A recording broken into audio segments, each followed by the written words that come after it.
Hello students, आज हम class 11th का chapter number 2 relations and functions start करेंगे। अच्छा, ये चैप्टर आपका class 11th and class 12th दोनों में इंक्लूडेड है। क्लास 11th में ये चैप्टर नंबर 2 है और क्लास 12th में chapter number 1 same relations and functions है। अच्छा, एनसीईआरटी में ये बहुत लिमिटेड कंटेंट इसका दिया हुआ है आपको, लेकिन अगर हम बात करें कॉम्पिटिटिव पॉइंट ऑफ व्यू से तो 12th क्लास में आप कैलकुलस एक टॉपिक पढ़ोगे, बहुत डिटेल में वो टॉपिक पढ़ाया जाता है। उसमें आप डिफरेंशियल कैलकुलस और इंटीग्रल कैलकुलस दोनों पढ़ोगे। उसमें फंक्शंस का बहुत मेजर रोल है, फंक्शंस का। अच्छा, 11th में आपको फंक्शंस का बेस दिया जाएगा। फंक्शंस पढ़ने से पहले आपको रिलेशन पता होना चाहिए, ठीक है। और 12th में फंक्शंस का जो लेवल है वो एडवांस पे चला जाएगा और फिर उसको आप अप्लाई कर पाओगे कैलकुलस में। अच्छा, ये चैप्टर मेजरली बच्चों का डाउट रहता है क्योंकि इसमें कुछ नई चीजें आप पहली बार पढ़ोगे, डोमेन है, रेंज है।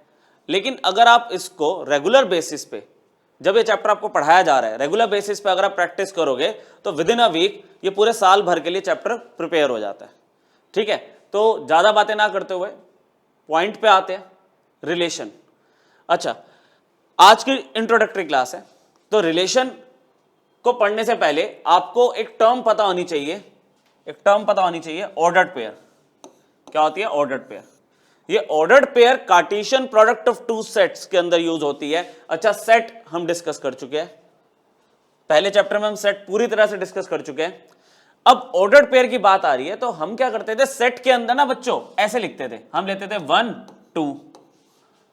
अच्छा, इसको अगर मैं ऐसे लिख दूं, सेट में 2 और 1, अगर आपने सेट की डेफिनेशन देखी थी तो मैंने उसमें आपको बताया था कि सेट एक कलेक्शन ऑफ ऑब्जेक्ट है जिसमें ऑर्डर ऑफ ऑब्जेक्ट या order of element do not matter, ठीक है। लेकिन यहां पे बात चेंज हो गई, यहां पे सेट की बात नहीं कर रहा, यहां पे ऑर्डर्ड पेयर की बात कर रहा है। तो ऑर्डर्ड पेयर का मतलब क्या हुआ कि आप वो पेयर ऑफ एलिमेंट ले रहे हो जो एक स्पेसिफिक ऑर्डर में आप कंसिडर कर रहे हो। स्पेसिफिक ऑर्डर मतलब उसका ऑर्डर मैटर करता है, इस बार सेट के अंदर नहीं करता। लेकिन अगर आप उसको इस तरह से डिनोट करते हो, अगर आपने 1,2 सेट फॉर्म में लिखा है, ऑर्डर मैटर नहीं करता। लेकिन अगर आपने ऐसे लिखा है 1,2 या फिर 2,1, ये दोनों अलग अलग चीजें हैं। अच्छा, 1,2 का सेट या 2,1 का सेट एक ही बात है, इक्वल सेट है ये। लेकिन 1,2 का ऑर्डर्ड पेयर और 2,1 का ऑर्डर्ड पेयर अलग अलग है। इसमें सीक्वेंस मैटर करती है। Definition, a pair of element listed in a specific order. आपका ऑर्डर स्पेसिफिक होगा, फिक्स्ड होगा, उसको हम ऑर्डर्ड पेयर बोलते हैं। हमने दो सेट कंसिडर कर लिए, मान लो हमारे पास एक सेट है, मेरे पास एक सेट है a, b और b एक सेट ले लिया मैंने c, d। मैंने एक एलिमेंट इसका लिया, एक एलिमेंट इसका लिया और मैंने पेयर बना दिया। यह आपका ऑर्डर्ड पेयर है। इसमें ये जो a है आपका, ये a, इसको बोला जाता है first element of the ordered pair, और जो पीछे वाला एलिमेंट है उसको बोला जाता है second element of the ordered pair, ठीक है। इसमें फर्स्ट और सेकंड मैटर करता है। सेट के अंदर आप पहला एलिमेंट 1 बोलो या पहला एलिमेंट 2 बोलो, फर्क नहीं पड़ेगा, इसमें फर्क पड़ेगा। फर्स्ट एलिमेंट आपका a है, फर्स्ट और सेकंड एलिमेंट आपका c है। अच्छा, अगर जो मैंने एग्जांपल दिया वो भी आप पढ़ सकते हो। आपको कह रहा है ऑर्डर्ड पेयर है a, b, जिसमें a आपका फर्स्ट एलिमेंट है और b आपका सेकंड एलिमेंट है, सेम बात, ठीक है। अच्छा, जो a है वो सेट a में से आएगा और जो b वाला एलिमेंट है, पीछे वाला एलिमेंट, वो दूसरे सेट में से आता है, ठीक है। तो ये बेसिक डेफिनेशन है आपकी ऑर्डर्ड पेयर की, जो कि आगे Cartesian product of two sets के अंदर यूज होगी, ठीक है। अभी हम आगे उसको डिस्कस करेंगे, ये मैं आपको क्लियर कर देता हूं। चलो, छोटा सा लेक्चर है बच्चों आज, बहुत बेसिक इंट्रोडक्शन की बात करेंगे हम और नेक्स्ट क्लास में उसको रिलेशंस में अप्लाई करेंगे, ठीक है। अच्छा, अब बहुत इंपॉर्टेंट नोट हम बात करेंगे इसमें। कह रहा है दो ऑर्डर्ड पेयर इक्वल भी हो सकते हैं, दो ऑर्डर्ड पेयर इक्वल हो सकते हैं इफ एंड ओनली इफ उनके कोरस्पॉन्डिंग एलिमेंट्स इक्वल है, उनके कोरस्पॉन्डिंग एलिमेंट इक्वल है। अच्छा, क्या मतलब इसका कि अगर मान लो मुझे यहां पे दिया हुआ है कि a, b is the first ordered pair और दूसरा दे दिया मुझे c, d is the second ordered pair, और यहां पे बोल दिया कि ये दोनों इक्वल है। तो इसका क्या मतलब है, ये दोनों इक्वल कब हो सकते हैं? जब इसका फर्स्ट एलिमेंट इसके फर्स्ट एलिमेंट के इक्वल होगा, मतलब a c के इक्वल होना चाहिए, और इसका सेकंड एलिमेंट इसके सेकंड एलिमेंट के इक्वल होगा। अगर कॉरेस्पॉन्डिंग एलिमेंट्स इक्वल है, first element should be equal to first and second element should be equal to second, तो उस केस में मैं बोलूंगा ये दोनों ऑर्डर्ड पेयर भी आपस में इक्वल है। ठीक है, ये समझ आया? अच्छा, तो यहां पे बता दिया corresponding first elements are equal and second elements are also equal. यहां पे अब आपसे पूछ रहा है कि ए कॉमा बी एक पेयर दे दिया, बी कॉमा ये दूसरा पेयर दे दिया, तो ये किस तरह के ऑर्डर्ड पेयर है? ऑब्वियसली ये डिफरेंट ऑर्डर पेयर है। ठीक है, इक्वल नहीं है, ये इक्वल हो गए जब एलिमेंट सेम हो गए। क्लियर? ये भी क्लियर है आपको, है ना? बहुत बेसिक थ्योरी की बात चल रही है अभी हमारी। आपको ऑर्डर्ड पेयर समझ आ गया, A comma B is an ordered pair, वहां पे हमारा ए फर्स्ट एलिमेंट है, बी सेकंड एलिमेंट है। अच्छा, दो ऑर्डर्ड पेयर इक्वल कब हो गए? जब पहला एलिमेंट पहले के इक्वल होगा, दूसरा एलिमेंट दूसरे के इक्वल होगा। प्रैक्टिकली अप्लाई कर लेते हैं, अदरवाइज थ्योरी पढ़ते पढ़ते तो नींद आ जाएगी। चलो, यहां पर हम बात करेंगे x प्लस वाई कॉमा 5, ये फर्स्ट ऑर्डर पेयर है, 10 comma y minus 3 second order pair. कह रहा है find the values of x and y, दोनों ऑर्डर पेयर के बीच में इक्वल दिया हुआ है। अच्छा, ये आपका एनसीईआरटी बेस्ड क्वेश्चन है। इसको स्टार्ट करने से पहले बच्चों आप पहले इसमें एक ये पॉइंट जरूर मेंशन कर देना कि टू ऑर्डर्ड पेयर्स, ये दो ऑर्डर्ड पेयर है ना आपके, two ordered pairs are equal दिए हुए are equal if their corresponding elements are equal, है ना? ये अभी हमने बात पीछे पढ़ी ना इंपॉर्टेंट नोट में, if their corresponding elements are equal।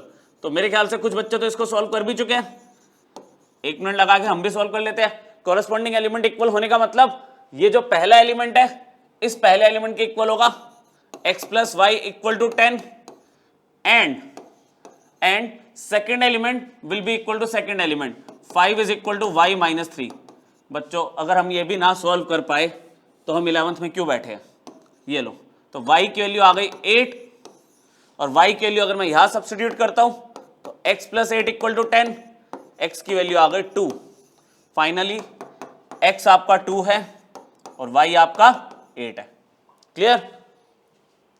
तो ये आपका 1 मार्कर क्वेश्चन है, दो ऑर्डर्ड पेयर इक्वल दिए हुए हैं, कह रहा तभी इक्वल हो गए कॉरेस्पॉन्डिंग एलिमेंट जब आपस में इक्वल हो गए। तो प्रैक्टिकली हमने इस कॉन्सेप्ट को अप्लाई करके देख लिया।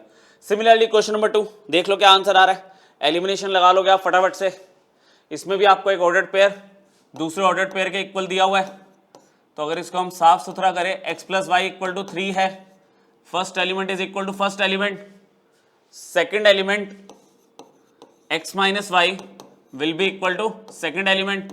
यार दो इक्वेशन दिख रही है आपको, आप एलिमिनेशन लगा सकते हो। एलिमिनेशन में क्या करा मैंने, इन दोनों को ऐड किया तो y और y कैंसिल हो गए, 2x is equal to 3 plus 1 4, x की वैल्यू कितनी आ गई 4/2 2 आ गई। क्लियर? 4/2 2 आ गई। चलो अब मतलब ये ठीक है, फॉर्मेलिटी मैं आपको करवा रहा हूं, आप सोल्व कर चुके हो, वर्बली भी इसको आप कर चुके हो solve. 2 plus y equal to 3, x की वैल्यू आ गई तो y की वैल्यू कितनी हो गई 1। आपका x और y इस केस में भी कैलकुलेट हो गया। ठीक है, तो आपको जो इंपॉर्टेंट नोट बताया उसकी एप्लीकेशन आपको समझ आ गई। इसके आपके एनसीईआरटी में एक दो क्वेश्चन दिए हुए हैं, आप देख सकते हो, एक्सरसाइज 2.1 में आपको क्वेश्चन मिल जाएंगे इसके। ठीक है, तो ये हमारा ना फर्स्ट टॉपिक है बच्चों, ये हमारा फर्स्ट टॉपिक है रिलेशन एंड फंक्शन में। रिलेशन पे अभी तक हम नहीं आए, अभी हम पहले सबसे बात स्टार्ट करी सेट से। सेट क्या होता था? Collection of element. फिर हमने बात की ऑर्डर्ड पेयर से कि एक स्पेसिफिक ऑर्डर में हम उसको एलिमेंट्स को रखेंगे। फिर हमने बात की ऑर्डर्ड पेयर आपस में इक्वल कब होते हैं। अब दो सेट आ गए, उनके कार्टेशियन प्रोडक्ट की बात कर रहा है। कार्टेशियन प्रोडक्ट, ये कार्टेशियन प्रोडक्ट नाम की चीज क्या होती है? कह रहा था Cartesian product of two set A and B is defined as the set of all ordered pairs. देखो डेफिनेशन में आया ना ऑर्डर्ड पेयर, तो इसलिए पहले ऑर्डर्ड पेयर हमने पढ़ा। कह रहा है is defined as the set of all ordered pairs of elements from A and B. ठीक है, set of all elements from A and B या फ्रॉम ए टू बी ले लो, ए टू बी ले लो। इसको मैं बताता हूं क्या मतलब इसका, कि अगर मैं इसको बोलूं denoted by A cross B. अच्छा, वर्ड बार बार इसमें क्या यूज हो रहा है? प्रोडक्ट। प्रोडक्ट नाम की चीज है कुछ नहीं इसमें, प्रोडक्ट नाम की कोई भी चीज नहीं है इसमें, सिर्फ ये नोटेशन है मल्टीप्लाई। एग्जांपल दे रहे हो इसका समझना, आपको सेट ए दे दिया, ये सेट है तो इसमें ऑर्डर मैटर नहीं करता, ये सेट है इसमें ऑर्डर मैटर नहीं करता, जैसे दिया हुआ है आपने ले लिया। इसको आपको 3,4 या 4,3 भी लिख सकते हो, फर्क नहीं पड़ेगा, सेट के अंदर फर्क नहीं पड़ता। ए क्रॉस बी कार्टेशियन प्रोडक्ट ले रहा हूं मैं दो सेट का, उसको हम कैसे लिखेंगे बच्चों, हम ऐसे लिखेंगे 1,2 क्रॉस 3,4। क्लियर? ए सेट क्रॉस बी सेट। अब यहां पे क्रॉस का मतलब क्या है कि आपको पेयरिंग करनी है, एक सेट से दूसरे सेट के एलिमेंट की पेयरिंग करनी है। पेयरिंग करने का मतलब ऑर्डर में पेयरिंग करनी है। जैसे मैंने यहां पे क्या करा, एक सेट बनाया, मैंने 1 को 3 के साथ पेयर किया। पेयर करने का मतलब ऐसे लिखा 1,3 ऑर्डर्ड पेयर कंसिडर किया। क्या आ रहा था, set of all ordered pairs. तो यहां पे मैंने क्या किया, एक ऑर्डर्ड पेयर बनाया। अच्छा 1 4 के साथ भी बना सकता है पेयर, तो जितनी पॉसिबिलिटीज है आप बनानी शुरू करो। 1 का 3 के साथ पेयर बनाया, 1 का 4 के साथ पेयर बनाएंगे अब हम। अच्छा 1 के जितने पेयर बन सकते हैं बन गए। 2 की बारी, 2 का 3 के साथ पेयर बनाया और 2 का ही 4 के साथ पेयर बना दिया। यहां पे हमने सेट को क्लोज कर दिया। तो ये आपका Cartesian product of two set बच्चों आपने सीखा अभी अभी। इसमें कुछ मल्टीप्लाई किया, प्रोडक्ट किया, कुछ नहीं, पेयरिंग कर रहे हैं हम, वो भी पर्टिकुलर एक स्पेसिफिक ऑर्डर में, इसीलिए इसको ऑर्डर्ड पेयर की कलेक्शन बोलते हैं। बी क्रॉस ए की बात करते हैं। बी क्रॉस ए में क्या होगा, बी आगे आ जाएगा, 3,4 पहले आ गया, क्रॉस ए पीछे चला गया 1,2। इसकी पेयरिंग करना स्टार्ट करना। आप 3 की पेयरिंग 1 से करोगे, 3 की पेयरिंग 1 से, आप 3 की ही पेयरिंग 2 से करोगे। पेयर करना है सिर्फ, जितने पेयर बन सकते हैं पर्टिकुलर सीक्वेंस में। 3 की 1 के साथ पेयरिंग की, 3 की 2 के साथ पेयरिंग की, सिमिलरली 4 की 1 के साथ पेयरिंग की और 4 की 2 के साथ पेयरिंग की। तो ये बच्चों मैंने बी क्रॉस ए निकाल लिया। ए क्रॉस बी बोल रहा है ए पहले रखो बी बाद में रखो और पेयरिंग करनी स्टार्ट कर दो। बी क्रॉस ए बोल रहा है बी पहले रखो ए बाद में रखो, पेयरिंग करनी स्टार्ट कर दो। क्लियर हुआ? इजी था काफी, ठीक है। इनिशियल टॉपिक इसका बहुत इजी है, आगे जाके आपको वही है कि थोड़ा सा फोकस करना पड़ेगा ज्यादा। अभी तो आप जल्दी जल्दी समझ सकते हो ये सब चीजें। अच्छा एक और एग्जांपल ले लिया आपके लिए, क्लैरिटी और हो जाएगी। ए दे दिया ए कोमा बी सेट, बी दे दिया सी डी ई। तो हमने क्या किया, ए कोमा बी लिखा पहले क्योंकि ए सेट पहले है, क्रॉस सी डी और ई। मल्टीप्लाई नहीं करना, पेयरिंग करनी है, कर लो पेयरिंग, हवा में ही कर लोगे पेयरिंग आप। A comma C, A comma D, sequence मत तोड़ना, पहले ए का सबके साथ पेयर किया, A comma C, A comma D, A comma E. अब बारी आ गई बी की, B comma C, B comma D and B comma E. Set बंद कर दिया हमने, सेट बंद कर दिया। सिमिलरली बी क्रॉस ए निकाल लो बच्चों, बी क्रॉस ए, थोड़ा यहां पे ऊपर कर देता हूं मैं, बी क्रॉस ए। इसमें आप क्या लिखोगे, बी पहले लिख दो, सी डी ई क्रॉस ए और बी। मैं आपको सिर्फ कॉन्सेप्ट दे के नहीं छोड़ रहा, हर लेक्चर में आपने नोट किया होगा मैं साथ साथ क्वेश्चंस की प्रैक्टिस भी करवा रहा हूं, ठीक है। यहां पे सी कोमा ए, सी कोमा ए, सी कोमा बी, सी का पेयर किया पहले ए के साथ फिर बी के साथ। अब किसकी बारी है, डी की, डी कोमा ए और डी कोमा बी, फिर ई की बारी है। देख लो आप, पहले सी को पेयर किया ए और बी के साथ, डी को पेयर किया ए और बी के साथ, अब ई की बारी है, ई कोमा ए और ई कोमा बी। आपने बंद कर दिया इसको। अब एक थोड़ा सा ध्यान दो, आप इसमें ध्यान दो, क्या ए क्रॉस बी और बी क्रॉस ए सेम आ रहे हैं क्या? ए क्रॉस बी और बी क्रॉस ए क्या सेम है? ये बिल्कुल भी सेम नहीं है। ऑर्डर देखो, ऑर्डर बदल चुका है, ऑर्डर पेयर यहां पे डिफरेंट है। ये सेट नहीं है एक तरह से कि 1,3 और 3,1 में सेम एलिमेंट ले लूंगा, नहीं सेम नहीं है। ए क्रॉस बी और बी क्रॉस ए अलग अलग है। लेकिन ए क्रॉस बी में कितने एलिमेंट आए थे, 1 2 3 4। बी क्रॉस ए में कितने आए, 1 2 3 4, मतलब नंबर ऑफ एलिमेंट तो सेम आ रहे हैं। अच्छा इधर देखना, इधर ए क्रॉस बी में कितने एलिमेंट आए, 1 2 3 4 5 6। बी क्रॉस ए में कितने आए, 6 आए। तो यहां पे हमारा एक इंपॉर्टेंट पॉइंट बन गया। क्या पॉइंट बन गया कि number of elements in A cross B will be equal to number of elements in B cross A. ठीक है, चाहे ए क्रॉस बी और बी क्रॉस ए सेम ना हो, लेकिन उनके नंबर ऑफ एलिमेंट बच्चों हमेशा सेम होते हैं। ठीक है, कार्टेशियन प्रोडक्ट का बेस समझ आ गया, आगे बढ़े। चलो अब ये छोटी छोटी 2-3 प्रॉपर्टीज है हमारे पास, ठीक है, ये भी समझ लेते हैं।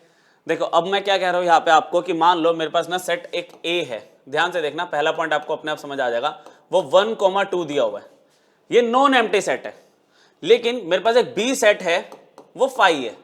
5 का मतलब उसके अंदर कुछ है ही नहीं, खाली है वो। अब मुझे कह रहा है आप ए क्रॉस बी बताओ, ए क्रॉस बी। तो देखो अब मैं 1 का किससे मैप करूं, अरे मैप करने के लिए एलिमेंट तो चाहिए, 1 को किसी के साथ मैप नहीं कर पा रहा, 2 को किसके साथ मैप करूं, नहीं हो पा रही मैपिंग। मैपिंग एक्चुअली एलिमेंट्स के बीच में होती है ना, एलिमेंट ही नहीं है यहां पे। तो ए क्रॉस बी में कितने एलिमेंट आए, एक भी नहीं आया, 5 है। ए क्रॉस बी में एक भी एलिमेंट नहीं आया। तो अब एक बार पढ़ना, कह रहा है इधर ए और बी एम्प्टी सेट, ए या बी में से कोई एक भी एम्प्टी सेट होगा, तो कह रहा है ए क्रॉस बी भी एम्प्टी सेट होगा, ए क्रॉस बी भी एम्प्टी सेट होगा।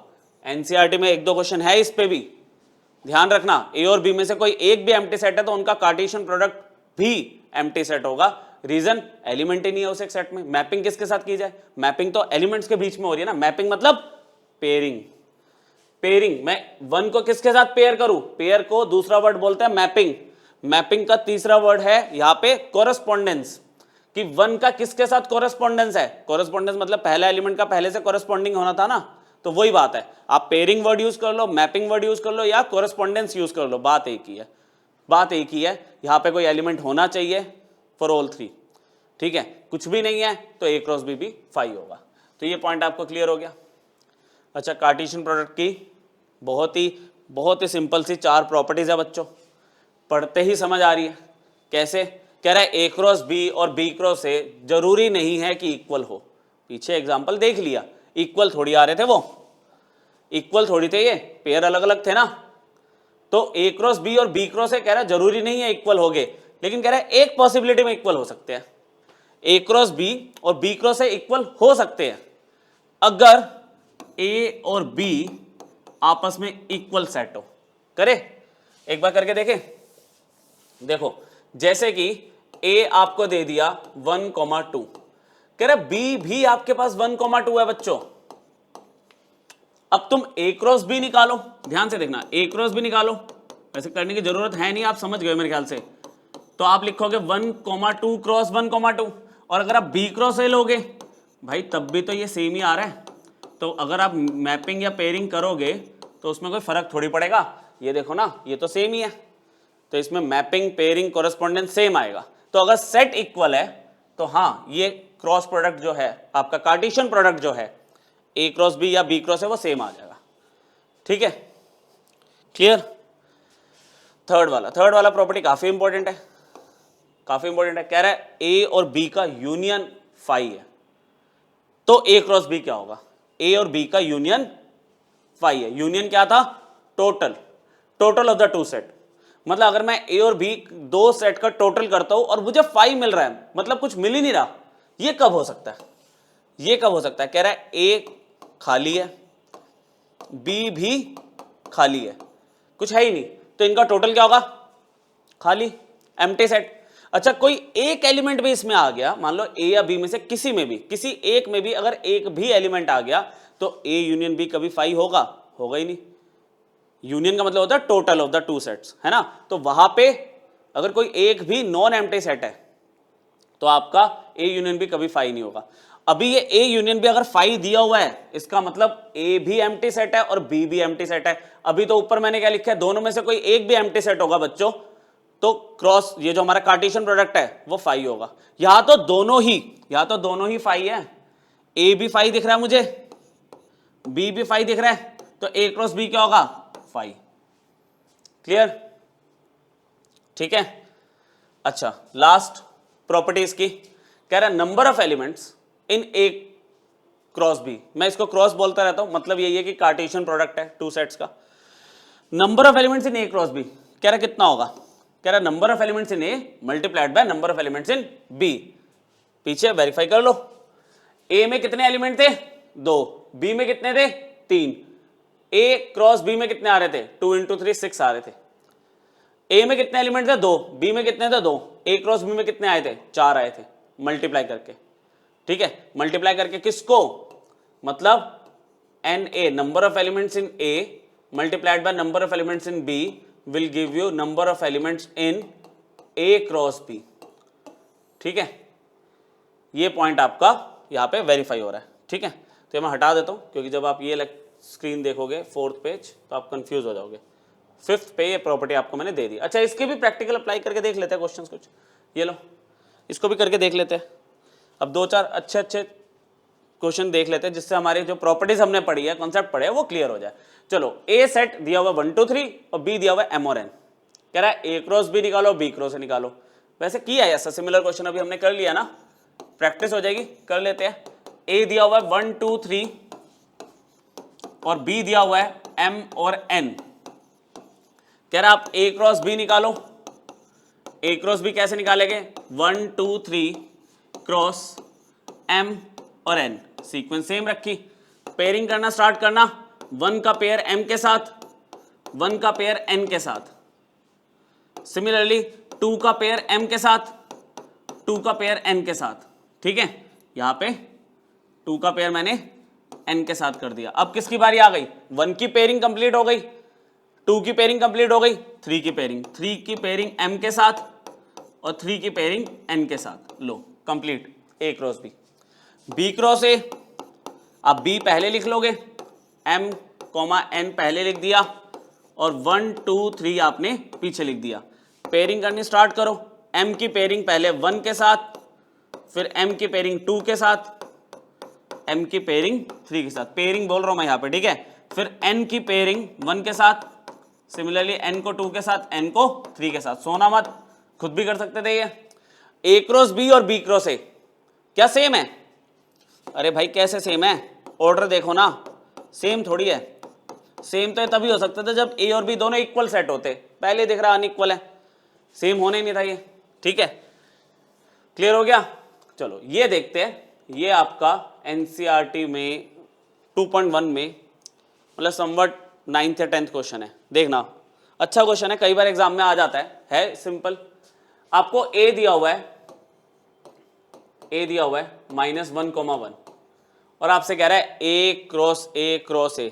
अच्छा ये नहीं, वो तो 9th और 10th आगे वाला क्वेश्चन है, आगे वाली शीट पे आएगा। ये तो बहुत सिंपल है, ए क्रॉस ए मतलब यहाँ पे 3 का प्रोडक्ट पूछ रहा है। तो आप क्या कर सकते हो, आपने 2 का सीखा है ना, आप एट अ टाइम आप 2 ही लगाओ। पहले आप यहाँ पे ए क्रॉस ए निकालो, पहले कंसिडर ए क्रॉस ए, तो क्या होगा -1,1 क्रॉस में -1,1। आप इसके ऑर्डर्ड पेयर बनाने शुरू करो। चलो करते हैं शुरू, कैसे होगा? ए क्रॉस ए, आपने क्या किया, -1 को -1 के साथ पेयर किया, -1 को -1 के साथ, आपने -1 को 1 के साथ पेयर किया, आपने 1 को -1 के साथ पेयर किया और 1 को 1 के साथ पेयर किया। एक बार वेरीफाई कर लो बच्चों प्लीज, -1 को -1 के साथ पेयर किया, -1 को 1 के साथ, मतलब एक के पहले पेयर कर लो कंप्लीट, फिर 1 को -1 के साथ, 1 को 1 के साथ।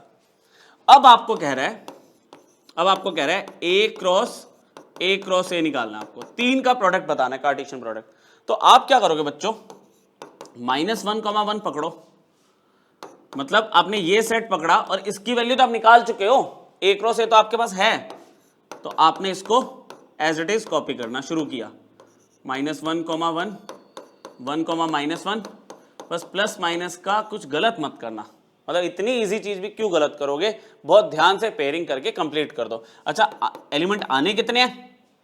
एलिमेंट आने कितने हैं? इसमें 2 एलिमेंट है, उसमें कितने हैं? 4, 2 × 4 8 एलिमेंट्स आएंगे। करे पहले इस वाले -1 को पकड़ो और पेयर करना शुरू करो। -1 को जब मैं इसके साथ पेयर करूंगा बच्चों तो क्या होगा, -1 और 2 -1 वहां पे ऑलरेडी है, तो ये पेयर नहीं, ऐसे बनेगा ये एलिमेंट, ये ऐसे बनेगा, 3 का ग्रुप बन रहा है यहाँ पे। आगे देखना, इस -1 को अब इस वाले के साथ करो पेयर, -1 क्या हो जाएगा, -1 और 1, आगे -1 1 और -1, फिर -1 1 और 1। मैंने -1 की पेयरिंग कंप्लीट कर ली। अब 1 की पेयरिंग होगी इन सबसे, 1 की पेयरिंग ऐसे करे, आगे नीचे लिख लेते हैं, 1 -1 -1, फिर 1 -1 1, ठीक है, फिर 1 1 -1 और 1 1 1। चलो बच्चों ये था, ये तो आपको सेट वाले चैप्टर से भी इजी लग रहा होगा, है ना। शुरू का पार्ट इसका सीरियसली बहुत इंटरेस्टिंग भी है और इजी भी है। हाँ, ये सारी चीज़ें आपकी आगे यूज होगी तो समझना जरूरी है, डायरेक्टली तो हम उस पर जा नहीं सकते। चलो क्वेश्चन नंबर 5, आंसर बता दो जल्दी से, आंसर बता दो कितना है। पी में कितने एलिमेंट है, पी वाले सेट में कितने एलिमेंट है 5। क्यू वाले सेट में कितने एलिमेंट है 5। पेयरिंग नहीं करवा रहा इस बार आपसे, कह रहा है पी में कितने एलिमेंट है 5, क्यू में कितने 5, कह रहा है नंबर ऑफ एलिमेंट बताओ पी और क्यू के कार्टेशियन प्रोडक्ट में। इसका फॉर्मूला अभी तो पढ़ा है, number of elements in P multiplied by number of elements in Q. कितना होगा भाई 5 × 5 25। मजाक क्या है इसमें, कुछ भी नहीं है। ठीक है, मतलब जितनी वैरायटी ऑफ क्वेश्चंस है वो मैं आपको दे रहा हूं और अभी ये टॉपिक आपका कंप्लीट हो जाएगा, इंट्रोडक्शन टू रिलेशंस। ठीक है, मतलब रिलेशन से पहले एक्चुअली कार्टेशियन प्रोडक्ट पे कमांड आनी चाहिए, फिर उसके बाद रिलेशन स्टार्ट होता है। अच्छा, Cartesian product P cross P, मतलब इस बार P का खुद के साथ ही कार्टेशियन प्रोडक्ट हो रखा है, उसके अंदर 9 एलिमेंट है और 9 में से 2 एलिमेंट आपको दे दिए, कह रहा है आप सेट P बता दो और रिमेनिंग एलिमेंट बता दो। ये एनसीईआरटी का क्वेश्चन 9 10 जो मैं बोल रहा था आपको 2.1 एक्सरसाइज का, ये आपका एनसीईआरटी का ही है। देखते हैं, आपको कह रहा है P क्रॉस P के अंदर 9 एलिमेंट है। अच्छा, P क्रॉस P में 9 एलिमेंट है तो 9 के फैक्टर क्या बने 3 और 3। अच्छा, सेम ही क्यों ले रहा हूं मैं फैक्टर, क्योंकि भाई जितने ये भी P है ये भी P है, तो अगर इस वाले P में 3 एलिमेंट है तो इसमें भी तो 3 ही हो गए, बराबर हो गए। तो इसका मतलब P वाले सेट में कितने एलिमेंट है, इसका मतलब P वाले सेट में 3 एलिमेंट है। अब वह 3 एलिमेंट कहां से मिलेंगे, देखो अब जरा ध्यान से सुनना, आपको ना P क्रॉस P में 2 एलिमेंट दे दिए A, B और B, C। अच्छा, 2 दे दिया, बाकी 7 आपको बताने हैं, ऐसे बाकी 7 आपको बताने हैं। अब जरा लॉजिक लगाओ, मैंने आपको बोला था कि जो A, B है ना, जो हम ऑर्डर्ड पेयर लेते हैं, ये सेट A में से आता है, ये सेट B में से आता है, ऐसा बोला गया था। अब इसमें देखो, ये जो आगे वाले एलिमेंट है ये A और B, ये A और B किसको बिलोंग करेंगे, सेट P को, आगे वाले सेट को। अच्छा, अभी जो पीछे वाले एलिमेंट है, पीछे वाले B और C, ये किसको बिलोंग करेंगे, तुम बोलोगे पीछे वाले सेट को। अच्छा, पीछे वाला सेट भी फॉर्चुनेटली P ही तो है, तो इसके अंदर P के अंदर कौन कौन सा एलिमेंट है, A है, B है और B रिपीट हो रहा है, दोबारा नहीं लिखेगा सेट में, C आ गया। तो P सेट आपको मिल गया ABC, P सेट मिल गया ABC और वेरीफाई हो गया कि 3 एलिमेंट चाहिए थे मुझे, उसमें P के अंदर 3 एलिमेंट थे, तो सेट P बना दिया आपने। अब कह रहा P क्रॉस P निकाल लो, तो वो भी बहुत इजी है, ये तो कर ही लोगे आप, ABC क्रॉस A, B और C। इसको यहां कर दूं, पेयरिंग क्या होगी, A का A के साथ पेयर, A का B के साथ पेयर, A का C के साथ पेयर। ठीक है, फिर B का शुरू होगा, B का A के साथ पेयर, B का B के साथ पेयर, B का C के साथ पेयर, सिमिलरली C का A के साथ पेयर, C का B के साथ और C का C के साथ। अच्छा, इसमें से 2 एलिमेंट आपको ऐसे दिख रहे हैं जो उसने क्वेश्चन में दिए हुए थे, A, B और B, C। कह रहा बाकी के जो एलिमेंट दिख रहे हैं वो रिमेनिंग 7 एलिमेंट्स है P क्रॉस P के। ठीक है, रिमेनिंग 7 एलिमेंट्स, क्लियर हो गया। ठीक है, तो यहाँ पे आपके कुछ एनसीईआरटी के क्वेश्चन कवर हो रहे हैं, कॉन्सेप्ट तो आपका कार्टेशियन प्रोडक्ट का खत्म हो ही गया। अब लास्ट एक रिप्रेजेंटेशन और सीख लेते हैं और आज का मतलब छोटा सा टॉपिक है हमारा, कंप्लीट करते हैं इस लेक्चर को। आपको कहता है A में 3 एलिमेंट, B में 2 एलिमेंट, इसको ना रिप्रेजेंट करो कार्टेशियन प्रोडक्ट को एरो डायग्राम से। तो हमने क्या किया बच्चों, यहाँ पे सेट A ले लिया, यहाँ पे सेट B ले लिया, हमेशा आगे सेट A पीछे सेट B। इसमें A में कौन कौन सा एलिमेंट है 1 2 3, B में कैसे है A और B, ऐसे ना हमने क्या किया सर्कल बना के एलिमेंट्स को प्लेस कर दिया। अब आपको अगर कार्टेशियन प्रोडक्ट बनाना है तो कार्टेशियन प्रोडक्ट का मतलब क्या होता है, 1 का पेयर A के साथ होगा, ऐसे पेयर करते हैं एरो बना के, 1 का पेयर B के साथ भी तो होगा, A टू B जाते हैं ना। सिमिलरली 2 का पेयर A के साथ, 2 का पेयर B के साथ, सिमिलरली 3 का पेयर A के साथ, 3 का पेयर B के साथ। तो इस तरह से आपने एरो बना दिया, थोड़ा गंदा हो जाता है पर जितना नीट बना सको बना लेना। ये रिप्रेजेंटेशन है कार्टेशियन प्रोडक्ट की बाय एरो डायग्राम, इसको हम एरो डायग्राम बोलते हैं। अच्छा एक और देख लेते हैं, यहां पे सेट ए दे दिया, यहां पे सेट बी दे दिया, सेम है x1 y1 z1, यहां पे है x2 और y2। करो पेयरिंग कर लो, इसमें तो मजा आ रहा होगा आपको। x1 का x2 के साथ पेयर, x1 का y2 के साथ पेयर, y1 का x2 के साथ पेयर, y1 का y2 के साथ पेयर, z1 का x2 के साथ पेयर, z1 का y2 के साथ पेयर। थोड़ा नीट है, इससे तो बेटर है। ठीक है चलो, सर्कल तो आपको परफेक्ट दिख ही देते हैं, Oval shape. Clear, arrow diagram clear हो गया। आगे देखें, अब कुछ 2-4 क्वेश्चन है, छोटे छोटे कॉन्सेप्ट हमारा आज की क्लास का ओवर हो गया। क्वेश्चन देख लो, काफी काम आएगा ये। अब देखो यहां पे ना हमने 2 चैप्टर को कंबाइन कर दिया। 2 चैप्टर कैसे, ए सेट दे दिया, बी सेट दे दिया, कह रहा है ए क्रॉस बी के कितने सबसेट हो गए। सबसेट तो सेट वाले चैप्टर में पढ़ा था, देखते हैं। चलो पहले ए क्रॉस बी अगर मैं निकालना चाहूं बच्चों, ए क्रॉस बी, ठीक है, ए क्रॉस बी अगर मैं निकालूं तो क्या होगा, कर दूं डायरेक्ट। अब 1,3 1,4 2,3 2,4 कार्टेशियन प्रोडक्ट मैंने निकाल दिया। इसको निकाले बिना भी मैं बता सकता था कि ए क्रॉस बी में कितने एलिमेंट हो गए। आप बोलोगे ए के एलिमेंट और जो बी के एलिमेंट उनका प्रोडक्ट, मतलब 2 × 2 4, तो 4 ही एलिमेंट दिख रहे हैं आपको। अच्छा ए क्रॉस बी में अगर 4 एलिमेंट है तो इसके सबसेट कितने हो गए। तो सबसेट का फॉर्मूला हमने क्या पढ़ा हुआ बच्चों, याद आया, number of subset 2n। N यहां पे क्या होता है, जिस सेट के सबसेट बताने हैं उसके अंदर जितने उसके एलिमेंट है, number of elements of the given set. तो इस ए क्रॉस बी में कितने एलिमेंट है, 4, तो नंबर ऑफ एलिमेंट 4 हो गए, 16 सबसेट बनेंगे। सबसेट पूछ नहीं रहा, सिर्फ नंबर ऑफ सबसेट पूछ रहा था आपसे, ए क्रॉस बी के कितने सबसेट बनेंगे। ठीक है क्लियर है ये पॉइंट आपका रिलेशन में यूज होगा बहुत मेजर क्वेश्चंस में, याद रखना। ए क्रॉस बी के पहले एलिमेंट चेक कर लो, और ए क्रॉस बी के एलिमेंट अगर पता चल गए तो उसके कितने सबसेट बन सकते हैं, वो सबसेट का फॉर्मूला लगा दो। ठीक है, क्वेश्चन नंबर 8, सेट ए दे दिया, सेट बी दे दिया। अब ये देखो, ये बड़ा अच्छा कॉन्सेप्चुअल क्वेश्चन है, ये आपको कॉम्पिटिटिव में कई बार पूछा गया और आजकल स्कूल में एमसीक्यू में बल्कि आ जाता है। आपको ए सेट दे दिया 1 2 3 4 5, बी सेट दे दिया 2 3 6 7, कहता है नंबर ऑफ एलिमेंट्स बताओ इन ए क्रॉस बी और बी क्रॉस ए का इंटरसेक्शन, कॉमन कितने हो गए ए क्रॉस बी में और बी क्रॉस ए में कितने कॉमन एलिमेंट हो गए। बेटा इसमें कुछ सॉल्व करने की जरूरत नहीं है, आप इसमें देखो ए और बी में कितने एलिमेंट कॉमन है।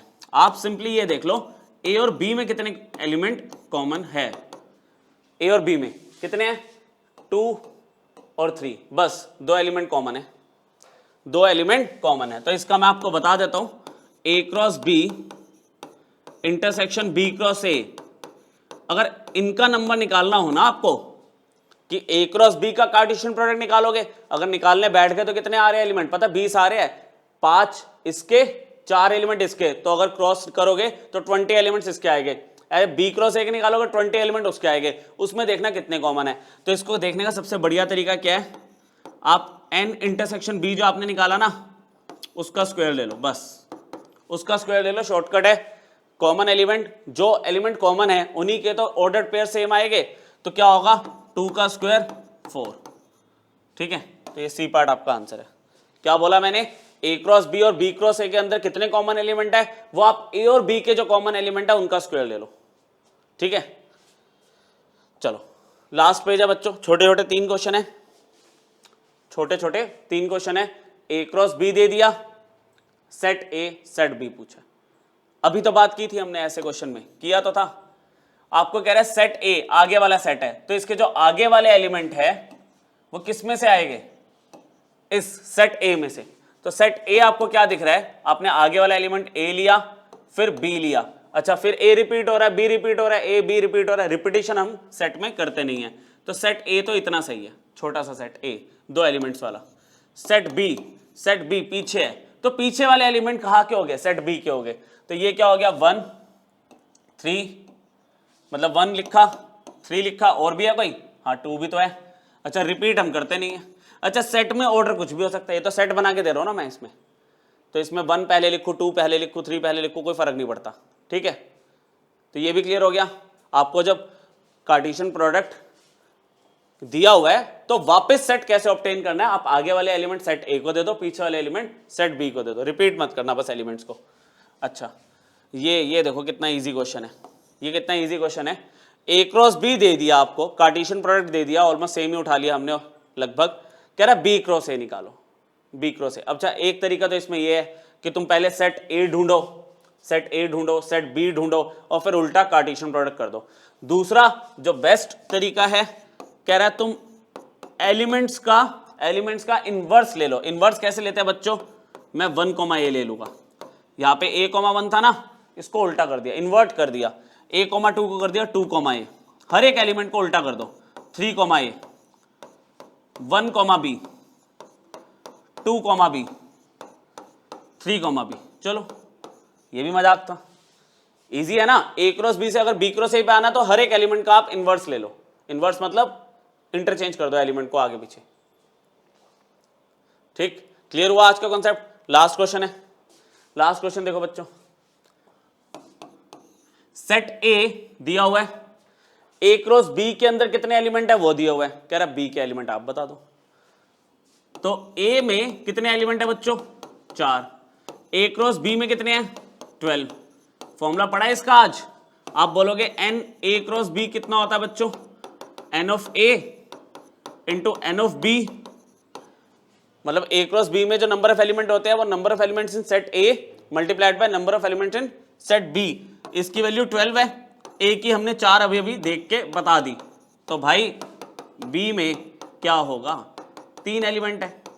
एलिमेंट पूछे थोड़ी है, सिर्फ नंबर ऑफ एलिमेंट है तो पूछे है। तो मुझे उम्मीद है आज का लेक्चर आपको बहुत अच्छे से समझ आया होगा। ठीक है, एक बार आपने इसको थोरोली देख लिया तो नेक्स्ट लेक्चर आपका रिलेशन का होगा। आज मैंने आपको सिर्फ इंट्रोडक्शन दिया है ऑर्डर्ड पेयर और कार्टेशियन प्रोडक्ट के ऊपर। जिस तरह के जितने क्वेश्चन बन सकते हैं मैंने सब करा दिया आपको। नेक्स्ट क्लास में रिलेशन, उसके टाइप, उसके अंदर जो ऑपरेशंस, उसका डोमेन, उसका रेंज, वो सब पढ़ेंगे हम। ठीक है, तो इसको एक बार रिवाइज कर लेना, नेक्स्ट क्लास में मिलते हैं फिर। ठीक है बच्चों, थैंक यू।